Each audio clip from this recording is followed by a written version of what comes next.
Welcome to media and entertainment. Media और entertainment की online classes में आपका स्वागत है। इन क्लासेस में हम +2 के विद्यार्थियों के लिए दिए गए पाठ्यक्रम के ऊपर अध्ययन कर रहे हैं। तो आज के जो हमारे टॉपिक है वो ऑटोडेस्क माया के ऊपर जो कुछ टर्म्स है उनमें से हम डिस्कस करेंगे। व्हाट इज़ शेल्फ, शेल्फ क्या है, पर्सपेक्टिव व्यू ऑफ माया का जो पर्सपेक्टिव व्यू क्या होता है, ऑर्थोग्राफिक व्यू क्या होता है, इंसर्ट एज लूप टूल क्या होता है, एक्सट्रूड कमांड क्या होती है। तो ये कुछ टर्म्स है जो माया सॉफ्टवेयर के ऊपर उपयोग होती है। इनका अध्ययन करेंगे कि ये क्या चीज़ है और इसका क्या काम होता है। आइए शुरू करते हैं। तो सबसे पहले हमारे पास shelf. What is shelf? Shelf contain different tools and commands. The shelf can be customized for one specific need. It is used to organize commonly used functions and tools into groups. You can create different shelves for different functions like modeling, animation, texturing, etc. with the required tools for each function. तो क्या बता रहा है इसमें? Shelf contain different tool. Different मतलब अलग अलग tool जो है शेल्फ के ऊपर आपको देखने को मिलेंगे और साथ में उसमें कमांड्स भी देखने को मिलती है। The shelf can be customise होता है अपनी इच्छा अनुसार आप शेल्फ को सुनियोजित कर सकते हैं। आप अपनी रिक्वायरमेंट के हिसाब से वहाँ पे टूल्स और कमांड्स रख सकते हैं। तो इसका जो कॉमनली जो फंक्शन है जिसको हम यूज़ करते हैं तो वो माया में जो मॉडलिंग, एनिमेशन, टेक्सचरिंग या रिगिंग इस तरह के जो भी टास्क परफॉर्म किए जाते हैं उनके लिए इसका यूज़ किया जाता है। जैसे मॉडलिंग, एनिमेशन, टेक्सचरिंग ये हम पिछले वीडियोस में डिस्कस कर चुके हैं कि क्या होता है मॉडलिंग, एनिमेशन, टेक्सचरिंग, रिगिंग और अलग अलग जो ब्रांचेस है माया के ऊपर वो हम पहले ही डिस्कस कर चुके हैं। तो शेल्फ में विभिन्न उपकरण और कमांड होते हैं। शेल्फ को किसी की विशिष्ट आवश्यकताओं के लिए अनुकूलित किया जा सकता है। इसका उपयोग आमतौर पर इस्तेमाल किए जाने वाले कार्यों और उपकरणों को समूह में व्यवस्थित करने के लिए किया जाता है। आप अपनी आवश्यकता अनुसार अलग से शेल्फ बना सकते हैं। तो ये शेल्फ के बारे में थे, इसको हम अंडरस्टैंड करते हैं डायरेक्टली सॉफ्टवेयर पे जाके कि क्या है। तो ये आपका माया सॉफ्टवेयर है। यहाँ पे आप देख सकते हैं ऊपर यहाँ पे अलग अलग कमांड्स है और कुछ टूल्स है जिनकी सहायता से आप इस वर्क स्पेस पे काम कर सकते हैं। तो जैसे अभी सरफेस के अंदर ये कुछ एलिमेंट्स है या टूल्स हैं। ये जो है जैसे आप जनरल पे स्विच करेंगे तो ये चेंज हो जाएंगे। कर्व्स के ऊपर तो अलग अलग कर्व्स नज़र आएंगे। सरफेस पे क्लिक करेंगे तो सरफेस अलग अलग तरह के आएंगे। पॉलीगन्स पे क्लिक करेंगे तो यहाँ पे पॉलीगन्स से रिलेटेड शेल्फ बन जाएगी। डेफॉर्मेशन पे क्लिक करेंगे तो ये चेंज हो जाएगा। एनिमेशन, अगर आपने एनिमेशन करनी तो उससे रिलेटेड टूल्स यहाँ पे नज़र आएंगे। डायनेमिक्स से रिलेटेड, रेंडरिंग से रिलेटेड, पेंट इफेक्ट से रिलेटेड, टून से रिलेटेड, मसेज से रिलेटेड या जो भी यहाँ पे बहुत सारे ऑप्शंस है। तो ये अपनी इसकी जो है माया सॉफ्टवेयर प्री डिफाइन जो शेल्फ है वो तैयार की जाती है जिसको आप यूज़ करके अपने टास्क को और इजी बना सकते हैं। तो ये शेल्फ है। शेल्फ जैसे हमारे घर में भी शेल्फ होती है, वहाँ पे हम सामान रखते हैं जो भी है, मतलब कस्टमाइज एक सुनियोजित जो सामान है वहाँ पर रखते हैं। तो वैसे ही माया के ऊपर सैकड़ों ऑप्शंस है जिनको हम रिक्वायरमेंट के हिसाब से शेल्फ के अंदर देख सकते हैं। तो ये आपका शेल्फ है। यहाँ पे ये बाय डिफ़ॉल्ट शेल्फ्स है। यहाँ पे आप अपनी इच्छा अनुसार नई शेल्फ भी क्रिएट कर सकते हैं। आप चाहते हैं कि मुझे ये टूल्स नहीं चाहिए, मुझे अपनी आवश्यकता अनुसार जो जो टूल यूज़ होने हैं उसकी एक शेल्फ चाहिए, तो वो मैं खुद से भी कस्टमाइज शेल्फ बना सकता हूँ या आप लोग खुद से कस्टमाइज शेल्फ बना सकते हैं। तो उसको बनाने का जो तरीका है, आपने विंडो पे जाना विंडो ऑप्शन पे क्लिक करना है। उसके बाद आपने सेटिंग और प्रेफरेंसेस पे आके यहाँ पे शेल्फ एडिटर एक ऑप्शन मिलता है, शेल्फ एडिटर। तो शेल्फ एडिटर के ऊपर क्लिक करेंगे तो यहाँ पे एक बॉक्स ओपन हो जाएगा जिसके अंदर बहुत सारे ऑप्शंस हैं। तो यहाँ पे आपको 3-4 ऑप्शन नज़र आएंगे। ये मूव अप है, मूव डाउन है, यहाँ पे न्यू शेल्फ। तो आपने क्लिक करना है न्यू शेल्फ। अगर किसी शेल्फ को डिलीट करना तो यहाँ से आप डिलीट कर सकते हैं। तो अभी हमने क्या करना है, न्यू शेल्फ एक नई शेल्फ तैयार करनी। तो यहाँ पे क्लिक किया कि यहाँ पे एक शेल्फ बन गई है। तो मैं इस शेल्फ को रीनेम कर रहा हूँ, इसका नाम दे रहा हूँ मीडिया, और इसको यहाँ से क्लोज़ करेंगे। तो आप यहाँ पे देख रहे हैं कि एक शेल्फ क्रिएट हो गई है मीडिया के नाम से। तो ये शेल्फ अभी खाली है, इसमें कोई भी हमने टूल या कमांड्स नहीं रखी है जैसे कि डायनेमिक्स के अंदर है। तो हम मीडिया के ऊपर अब हमने जो शेल्फ बनाई है उसमें ऑप्शंस रखने हैं, कमांड रखनी है। तो उसको हम कैसे करेंगे, तो जितने भी आपके फाइल मेन्यूज़ के अंडर ऑप्शंस है या कमांड है उनको यहाँ पे लाने के लिए हम क्या करेंगे, सबसे पहला जो हम चाहते हैं कि सबसे पहले हम चाहते हैं कि मीडिया शेल्फ के अंदर एक यहाँ पे एक्सट्रूड कमांड आ जाए। तो हम एडिट मैश में जाएंगे तो यहाँ पे ऑप्शंस है, यहाँ से जो भी आपने ऑप्शन यहाँ शेल्फ पे लाना है। जैसे एक्सट्रूड है, एक्सट्रूड को लाने के लिए आप सबसे पहले कीबोर्ड से कंट्रोल शिफ्ट दबा के रखेंगे और साथ में मिडल माउस से इसके ऊपर क्लिक करना है। जो माउस का जो मिडल बटन है उसके ऊपर यहाँ पे क्लिक करना है। तो आप देख सकते हैं यहाँ पे एक आपकी कमांड जो है, ये टूल जो है ऐड हो चुका है शेल्फ में।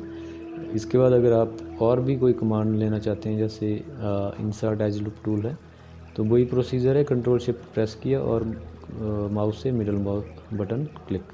तो यहाँ पे देख सकते हैं आप ऐड होते जा रहे हैं। यहाँ से कोई भी जैसे ब्रिज है तो ये ब्रिज से रिलेटेड है, कोई भी ऑप्शन आप लेना चाहते हैं, अगर मैश के अंदर से लेना चाहते हैं तो यहाँ स्मूथ के ऊपर क्लिक कर सकते हैं। ये ध्यान रहे कि जो आपका कीबोर्ड है उससे कंट्रोल शिफ्ट एक साथ प्रेस करना और माउस से मिडल बटन से क्लिक करना है। तो उसके द्वारा यहाँ पे जो आपके ऑप्शंस और कमांड है ऐड होते जा रहे हैं। तो इस तरह से हम एक शेल्फ बनाते हैं, तो जिसको हम अपनी आवश्यकता अनुसार सुनियोजित कर सकते हैं। जो जो हमें इस पे ऑप्शन चाहिए वो यहाँ पे आते रहेंगे और ऐड होते रहेंगे। अभी हम फ़िलहाल 1 2 3 4 5 टूल और कमांड्स ही हमने इसमें ऐड की है। तो ये आपको सिर्फ बताने के लिए था कि इस तरह से आप कर सकते हैं। बाकी आप जब इसके ऊपर काम करेंगे या अच्छे से सीख लेंगे माय सॉफ्टवेयर, तो आप अपनी इच्छा अनुसार इसमें कर सकते हैं। तो ये था आपका शेल्फ से रिलेटेड। नेक्स्ट है हमारा व्हाट इज़ पर्सपेक्टिव व्यू। जैसे कि कुछ पहले वाली क्लासेस में भी हम डिस्कस कर चुके हैं पैनल्स और व्यूज़ के बारे में। तो आज हम एक स्पेसिफिक व्यू के ऊपर काम करेंगे या उसके बारे में अध्ययन करेंगे। तो उसमें आपका पर्सपेक्टिव व्यू क्या होता है, by default Maya viewport display और perspective view on the scene. क्या बता रहा है, बाय डिफ़ॉल्ट जब भी आप माया को ओपन करते हैं तो जो ये वाला आपका व्यू है वर्क स्पेस का, ये होता है आपका पर्सपेक्टिव व्यू, जहाँ पे आप कोई भी टास्क परफॉर्म कर रहे हैं। जब माया ओपन होता है तो ये वाला व्यू नज़र आता है। The perspective panel use a camera that closely approximate human vision, allowing you to freely navigate your 3D scene and view your model from any angle। तो क्या बता रहा है कि आपका जो पर्सपेक्टिव व्यू है वो एक कोई कैमरा यूज़ करता है जो अप्रॉक्सीमेटली एज इट इज़ होता है हमारी ह्यूमन विज़न की तरह, कि जो हम देखते हैं, जो मनुष्य अपनी आंखों से दिखता है, तो वो सब जो है माया का जो पर्सपेक्टिव व्यू पोर्ट है वो प्रोवाइड करता है। जैसे कि ये आप देख सकते हैं, आप इस व्यू पोर्ट में किसी भी एंगल से ऑब्जेक्ट को देख सकते हैं। जैसे मैंने यहाँ पे मॉडलिंग पे जाके पॉलीगन के अंदर यहाँ पे मैंने एक स्क्वायर या बॉक्स बना दिया, जिसको हम शेडिंग मोड के लिए मैंने पिछली क्लासेस में बताया था 6 प्रेस करेंगे कीबोर्ड से। तो ये आप देख सकते हैं, ये एक बॉक्स है। अगर इसको हम पर्सपेक्टिव व्यू पोर्ट में देखना चाहते हैं तो हम इसको हर एंगल से देख सकते हैं। तो अभी जो ये है, ये हमारा फ्रंट व्यू है। फ्रंट व्यू यहाँ पे आप देख सकते हैं, ये बता रहा फ्रंट व्यू। ये आपका राइट व्यू है और ये आपका बैक व्यू है और ये लेफ्ट व्यू है। अगर आप इसको टॉप से देखना चाहते हैं तो ये आपका टॉप व्यू है। इसको मूव करने के लिए आप कीबोर्ड से अल्ट प्रेस करके रख सकते हैं और left click hold and drag, जिससे ये चारों दिशाओं में घूमेगा। 360 डिग्री पे आप इसको देख सकते हैं। तो इसमें जो है आपका व्यू पोर्ट मूव हो रहा है या कैमरा मूव हो रहा है। आप देख सकते हैं ये ग्रिड है, ग्रिड एज इट इज़ वहीं पे है, अपनी जगह पे है, ऑब्जेक्ट भी अपनी जगह पे है। तो मूव हो रहा है आपका कैमरा। तो इसको हम बोलते हैं पर्सपेक्टिव व्यू या पर्सपेक्टिव व्यू पोर्ट। तो ये है आपका माया का पर्सपेक्टिव व्यू पोर्ट। डिफ़ॉल्ट रूप से माया का व्यू पोर्ट दृश्य के पर्सपेक्टिव व्यू को प्रदर्शित करता है, ये हम पहले ही बता चुके हैं। पर्सपेक्टिव पैनल एक कैमरे का उपयोग करता है। कैमरा जो है इनबिल्ट होता है माया के अंदर, जो कि मानव दृष्टि को बारीकी से दर्शाता है। मतलब मानव दृष्टि जैसा ह्यूमन बींग्स की आइज़ का जो विज़न होता है एज इट इज़, वैसे जो व्यू है ये प्रदान करता है। तो ये आपका पर्सपेक्टिव व्यू। नेक्स्ट है हमारा ऑर्थोग्राफिक व्यू। ऑर्थोग्राफिक व्यू क्या होता है, इसके बारे में चर्चा करते हैं। तो इसमें क्या बता रहा है, front side and top are orthographic views where camera show the scene from a single side at a time. क्या बता रहा है कि जो कैमरा है माया में, जो इनबिल्ट कैमरा होता है, वो जब अ सिंगल टाइम, एक समय में एक ही साइड को दर्शाता है, उसको क्या बोलते हैं हम, ऑर्थोग्राफिक व्यू। वो साइड कुछ भी हो सकती है आपकी, फ्रंट हो सकती है, साइड हो सकती है, टॉप हो सकती है, लेफ़्ट राइट बॉटम जो भी है। तो बाय जो इसके डिफ़ॉल्ट रूप से जो व्यूज़ होते हैं वो फ्रंट, साइड और टॉप, ये तीन जो है ऑर्थोग्राफिक व्यू होते हैं।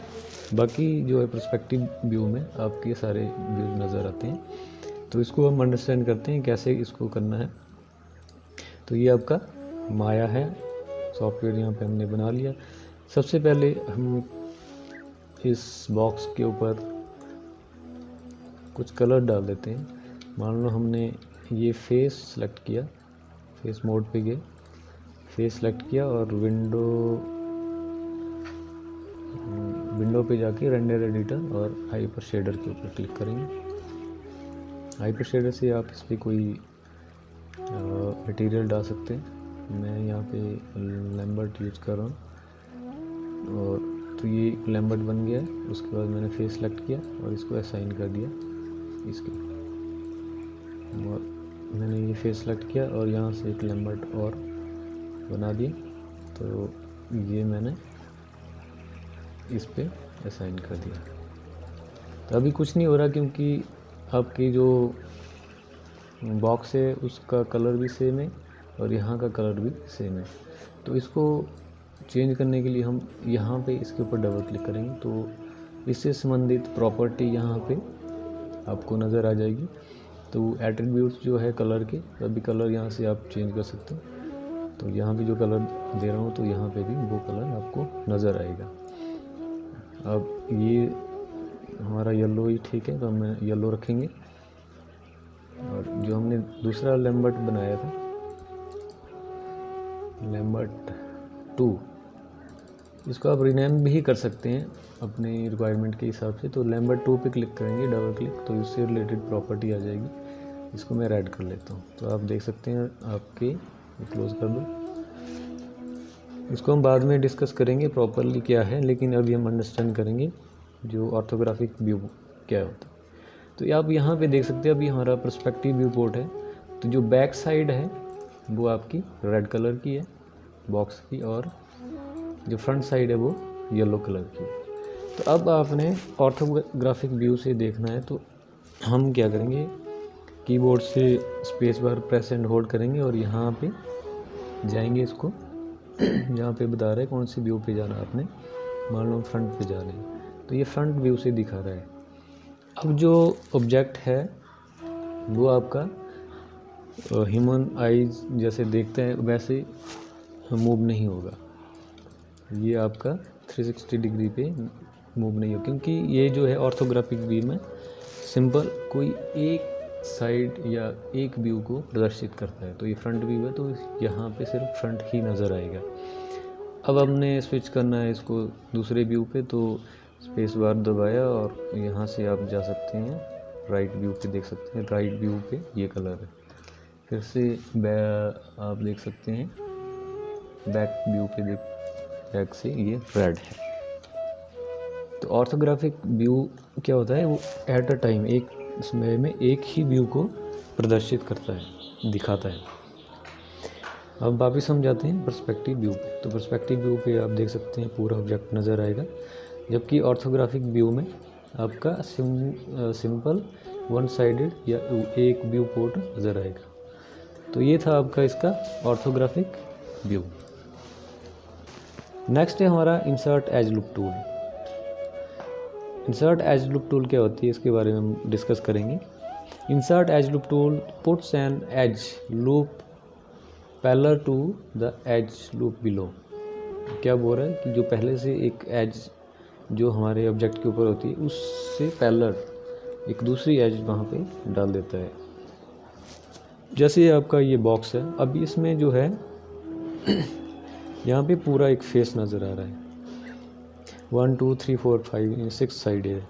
तो अगर हम इसको हम चाहते हैं कि यहाँ बीच से एक एज, इसमें एक और एज आ जाए तो इसके दो हिस्से हो जाए, तो इसके लिए हम क्या करेंगे, यहाँ पे एज मोड पे रहेंगे और यहाँ पे जाके एडिट मैश के अंडर पॉलीगन मेन्यू सेट के, यहाँ पे ध्यान रखना पॉलीगन मेन्यू सेट होना चाहिए।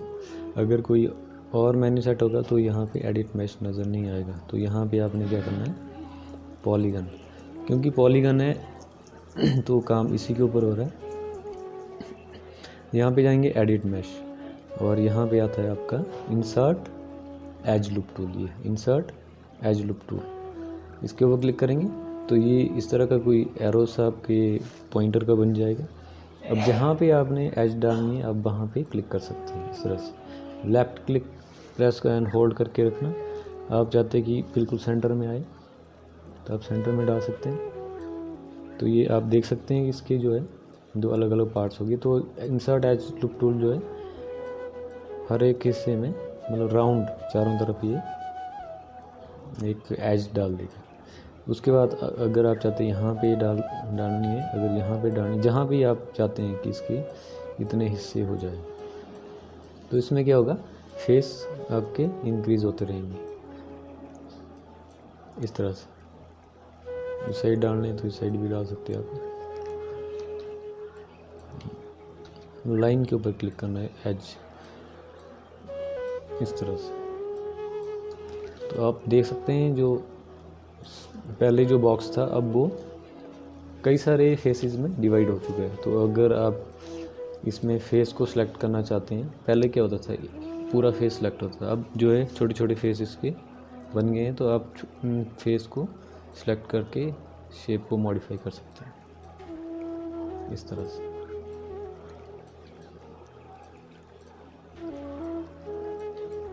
तो ये आपका इंसर्ट एज लूप टूल था। एक्सट्रूड कमांड, एक्सट्रूड कमांड क्या होती है, एक्सट्रूड होता है किसी भी फेस या वर्टेक्स को या एज को बाहर की तरफ या अंदर की तरफ खींचना, एक तरह से एक्सट्रूड करना। It allow you to create an extrude 3D shape from the selected 2D shape. 2D shape से ये 3D शेप में एक्सट्रूड करके कन्वर्ट कर देता है। और you can pull faces and edge out from polygon object using the extrude command. किसी भी पॉलीगन ऑब्जेक्ट से आप फेस को एक्सट्रूड करके बाहर की तरफ खींच सकते हैं या अंदर की तरफ खींच सकते हैं। इसको हम सॉफ्टवेयर के माध्यम से अंडरस्टैंड करते हैं। हमने जो बॉक्स बनाया था, अब जैसे इसमें बहुत सारे फेसेस है, जैसे अभी मैं इस फेस को बार को खींच रहा हूँ तो इसमें क्या हो रहा है, एक अजीब सा इसमें जो इसके आसपास के एजेस है, वर्टेक्स है, वो भी बाहर को खींच गए हैं। तो हमें इस तरह से नहीं करना, हम चाहते हैं कि जो ये वाली शेप है ये एज इट इज़ वैसे ही रहे, यहाँ से एक और शेप बाहर को एक्सट्रूड हो जाए। तो ये हमारा एक 3D ऑब्जेक्ट है। जैसे हम इसमें चाहते हैं कि कोई भी फेस जो है बाहर की तरफ एक्सट्रूड हो, बाकी एज इट इज़ वैसी शेप रहे, उसमें कोई चेंजेस नज़र नहीं आएंगे। तो सबसे पहले फेस आपने सेलेक्ट कर दिया, उसके बाद एडिट मैश में जाके यहाँ पे एक्सट्रूड कमांड पे क्लिक कर देना। तो जैसे एक्सट्रूड पे कमांड पे क्लिक करोगे तो यहाँ पे जो है माया टूल हैंडलर जो है इसके ऊपर आ जाएगा। यहाँ पे जो एरो है आपको बता रहा है कि आपने इसको एक्सट्रूड किस एक्सिस पे करना है। तो ये आपका भी जेड एक्सिस है, तो मैं चाहता हूँ कि इसको जेड एक्सिस पे इस तरह से एक्सट्रूड करके बाहर की तरफ खींचें। तो ये क्या हो गया आपका एक्सट्रूड। तो यहाँ से इसने क्या किया है, जो 2D आपका फ्लैट सरफेस था उसको 3D में कन्वर्ट कर दिया, वहीं से एक्सट्रूड। इसी तरह से आप किसी भी फेस के ऊपर ये कमांड यूज़ कर सकते हैं। अगर आप यहाँ से स्विच नहीं करना चाहते हैं तो यहाँ पे भी इसका ऑप्शन होता है, ये सेलेक्ट किया और यहाँ पे एक्सट्रूड कमांड होती है शेल्फ के ऊपर, यहाँ पे क्लिक किया, वही चीज़ आ गई इस तरह से। तो इसको आप अपनी रिक्वायरमेंट के हिसाब से यूज़ कर सकते हैं। तो ये आपकी एक्सट्रूड कमांड है। तो एक्सट्रूड कमांड आई होप कि आपको क्लियर हो गई है। तो ये थे हमारे आज के टॉपिक जिनके ऊपर हमने ब्रीफली और प्रैक्टिकली अध्ययन किया। तो आई होप कि आप सभी को ये अच्छे से समझ आ गए होंगे। तो आज के लिए काफ़ी है। Thank you, have a nice day.